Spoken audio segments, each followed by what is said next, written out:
Welcome back, gang. It's Deltia from Deltiasgaming.com, and Hogwarts Legacy is about to launch, and in this video I'm going to give you a rundown of 10 things to prepare for launch, which you can do right now. Before we begin, if you get something out of this video, make sure to smash that thumbs up, and if you're looking for more Hogwarts Legacy guides, walkthroughs, and eventually builds, check the link in the description below. Let's get started.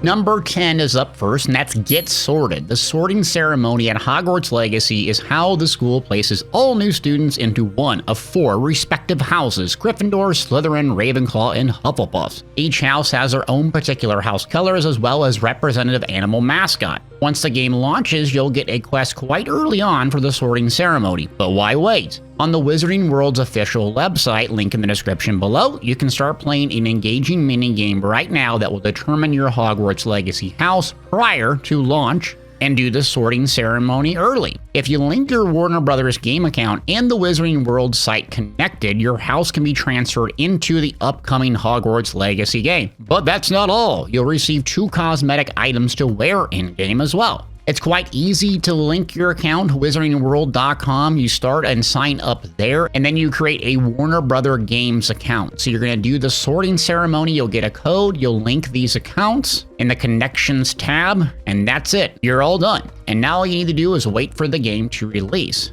Now that you're all sorted, ready to jump in the world of Hogwarts, you're going to want to make sure to purchase the right pre-ordered version of the game. Number 9 is pre-ordered game editions. Hogwarts Legacy is set to officially launch on February 10th of 2023 for PlayStation 5, Xbox Series X and S, and PC. You can currently pre-order the game in one of 3 editions. The first is the standard, costs you $60, comes with the base game along with an Onyx Hippogriff mount. If you purchase this for PlayStation, you will also get access to a special potion recipe as well as exclusive Haunted Hogsmeade shop quest. Players who complete side quests and dungeons will get access to their own shop in Hogsmeade where they can sell items and gear at rates better than anywhere else in the game. Next up is the Deluxe Edition. This is what I purchased personally, costs $70, so only $10 more. It includes the base game, the Hippogriff mount, and 72 hours of early access to the game. This means anyone who purchases this edition can start on February 7th, and we assume this is going to be a midnight launch. PlayStation owners will get their exclusive recipe in the Hogsmeade's quest. Another edition that the Deluxe Edition comes with is a Dark Arts patch, which includes a terrestrial mount as well as a Dark Arts cosmetic, but the real kicker here is the Dark Arts Battle Arena, which was shown in the gameplay trailer, and it's an awesome epic battleground arena to test your skills in combat. There's also the Collector's Edition, which is $300. It has tons of stuff, real-life goodies, including wands and bookcase, but this appears to be sold out and is no longer available. Players on PlayStation 4 and Xbox will have to wait a couple extra months until April 4th to experience this game, and folks on Nintendo Switch will have to wait till July 25th. Now you have an idea of which game edition is right for you. Let's move on to number 8, and that's system requirements in game size. If you're going to be playing this game on PC, you're going to want to make sure your computer is up to snuff and you have a lot of hard drive space. PC players will need to have 85 gigabytes of space available to install this, and you might want to install it on your SSD to get faster load times. For minimum specs along with HD and Ultra HD, check out these images shown here along with, well, you guessed it, a link in the description below. If you want a little bit more detailed insight in how to get the most out of this game if you have a god-tier graphics card. Console players obviously don't have to worry about most of these kind of system requirements, but both Xbox and PlayStation gamers want to make sure they have the necessary amount of free space on their hard drives. Those with Xbox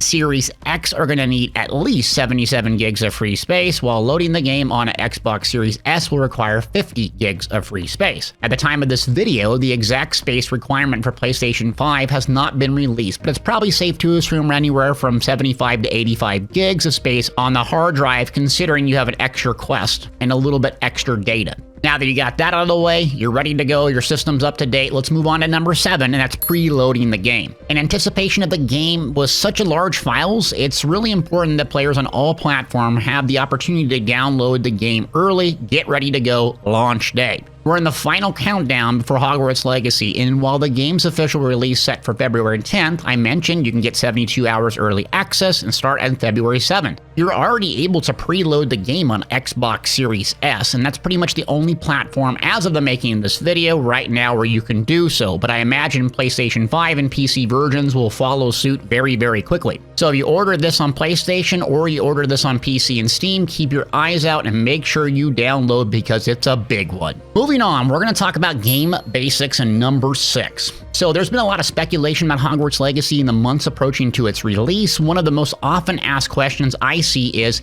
Hogwarts Legacy multiplayer? The short and simple answer is no. Hogwarts Legacy at release will not support any multiplayer or have any co-op capabilities. It's possible there's an outside chance the developers may release some form of multiplayer in the form of DLC. That's purely speculation and nothing has been hinted at or even discussed. Hogwarts Legacy will be completely single-player experience, will only feature PvE content. This PvE content is massive. However, with all the castles of Hogwarts, the nearby wizarding towns, Hogsmeade, Forbidden Forest, and you just name it, massive exploration, so it's a big game. Another question a lot of people have been asking is about Quidditch. Some of the trailers have shown clips of what appears to be students practicing on the Quidditch pitch, along with some leaks that showed this might have been actually included in part of the game early on in development. Unfortunately, the developers have clarified Quidditch is not currently playable activity in the game. So even if you saw leaks or other speculation, at launch, this will not be in the game. However, broomsticks are a mode of transportation, and there's all sorts of activities and ways to customize this and actually upgrade your mounts along with broomsticks, so there's a little bit more to it, but no Quidditch. And last month, a major leak saw information about the potential of the game's length, and it surprised a lot of fans. Estimates have placed the game's length at right around 35 hours for the main quest campaign, and if you're striving for 100% completion, you'll need right around 70 hours to complete all the quest achievements and collectibles, and I would assume this would be a lot more for someone like me that takes their time and explores the game. So from the leaks, it appears to be a robust and detailed game. Moving along, something you can do a little bit early is number 5, check out trophies and achievements. If you're planning on going for that 100% completion of the game, you may want to prepare for what you'll be facing by checking out the leaked list of trophies and achievements for Hogwarts Legacy. I'm not going to show these on screen right now in case you don't want spoilers, but there appears to be 45 achievements on the game, and as usual for most single-player RPGs, some of these are related to the story, combat, crafting, and so forth. So if you don't want spoilers, don't check it out. But you guessed it, link in the description below if you want to find this out early and prepare for what you want to do day one and unlock. Now you know about trophies and achievements. I messaged link in the description below 450 times. Let's move on to number 4, and that's story and some familiar names. So much what excites fans about Harry Potter series is the game setting. Even if the game takes place 100 years before the boy who lived in the 1800s, getting to visit Hogwarts and the vast grounds surrounding is just a thrilling prospect. But for anyone who's a longtime fan of the series or who takes time to brush up on some of the lore and lineage of its characters, there may be some recognizable features and names in the wizarding world than just the setting. It's unlikely that any of the main or side characters from the original series will play a part of this game. That doesn't mean we won't get some of their ancestry. Over the last several weeks, Avalanche Software has been revealing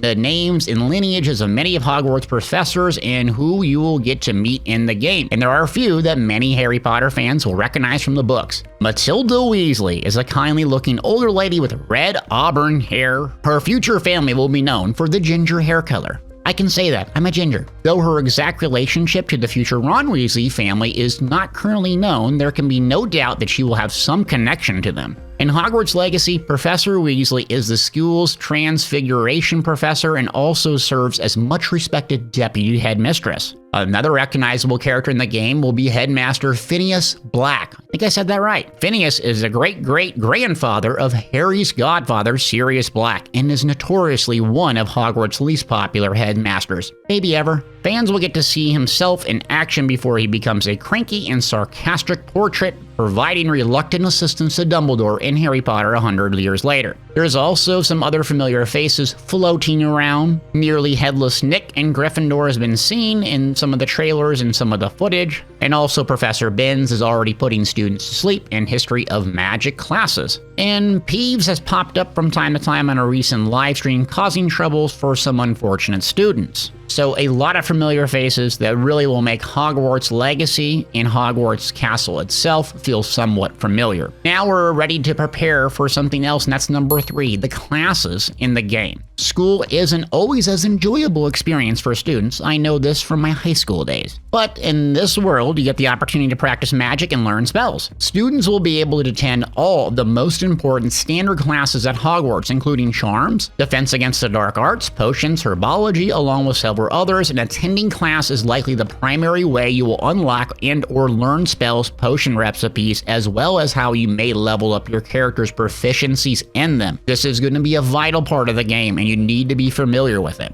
So even if you're exploring the vast outside world of Hogwarts Legacy, don't be skipping the classes. It's likely there's going to be a lot of puzzles you can't solve or dungeon areas you can't complete unless you appropriately level and have learned the required spells, which most likely will come from these classes. In addition, discovering potion recipes, growing plant ingredients, and taming magical creatures will all play an important part in making sure your character is both well geared and can self-heal while fighting magical enemies. Your level of strength and survivability will greatly depend on what you've learned in these classes and how you apply it. So be prepared. What are you going to focus on, and what are you going to tackle day 1? Speaking of combat and survivability, that's number 2. Let's prepare for combat. So speaking of enemies and talking about getting powerful and so forth, you really need to be familiar with how this game's combat system works. It's not Elden Ring, it's not God of War, but takes a little bit from familiar RPG tropes along with having its own spin on range, wizard, combat, and spells. You're going to encounter a combat tutorial very early on in the game that will teach you the fundamentals, but for the sake of this video, let me explain how that could look. This game is like other action-oriented games using a cooldown system on abilities, meaning you cannot spam or repeatedly cast very powerful spells.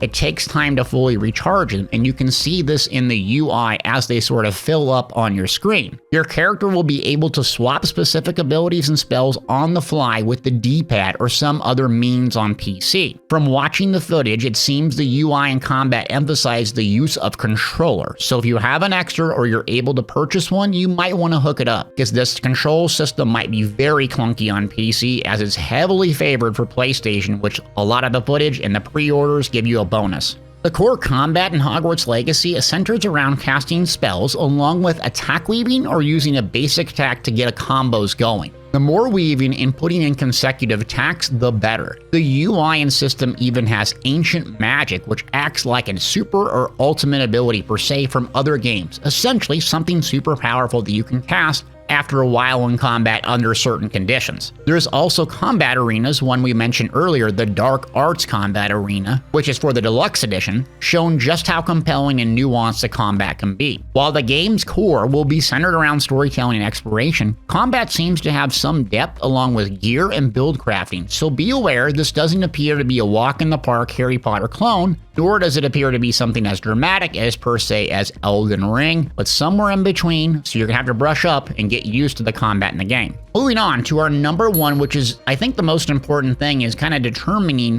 what your character is going to do and what kind of ending you're going to go for, because it has been confirmed there's multiple endings. There's a lot to do in the game from what we've seen. You know, potions, broom flying, animal taming, spells, combat, exploration, obviously. But there's an overarching story in Hogwarts Legacy, and players' actions and choices through the game can change the outcome both large and small ways. We don't know exactly how many endings, but the developers themselves have said and clarified there are multiple. So there's a couple of simultaneous threads to the main story which culminate together in the final climax. The player is new student at Hogwarts, but for some reason yet unclear, starts as a late 5th year. They'll have some catching up to do, but will also come to find they possess a unique ability to manipulate powerful, ancient, hidden magic in the wizarding world. The forgotten magic is now returning, and the player will have to uncover who or what could be behind the resurgence of this old power. At the same time, the larger wizarding world is dealing with a goblin rebellion led by a goblin who despises the wizards for the way they have treated his people. In spite of this, for reasons yet unknown, he has formed an alliance with a man named Victor Rookwood, I'm sure I pronounced that wrong, who is the leader of a dangerous faction of dark wizards. Each of these individuals will likely have their own agenda and goal, and the player will have to make decisions along the way which will influence how the story story plays out. Although Hogwarts Legacy does not have a morality system like those found in BioWare games, the developers have stated that the choices the players make will influence the type of witch or wizard they choose to become. So what kind of witch or wizard will you choose to be? I want you to get something out of this video and think about kind of the roleplay aspect of what you want to be. Are you going to play somewhat close to your real life persona, or are you going to do something way out and wild? You'll also have a couple of different save spots, according to recent news, at least 4. And when you start the game, you can be one of 4 houses. So if you want to try all 4, have different archetypes and stories, just keep that in mind. But your original playthrough, start thinking about what you want to do and how your ending, whatever that may be, will look like.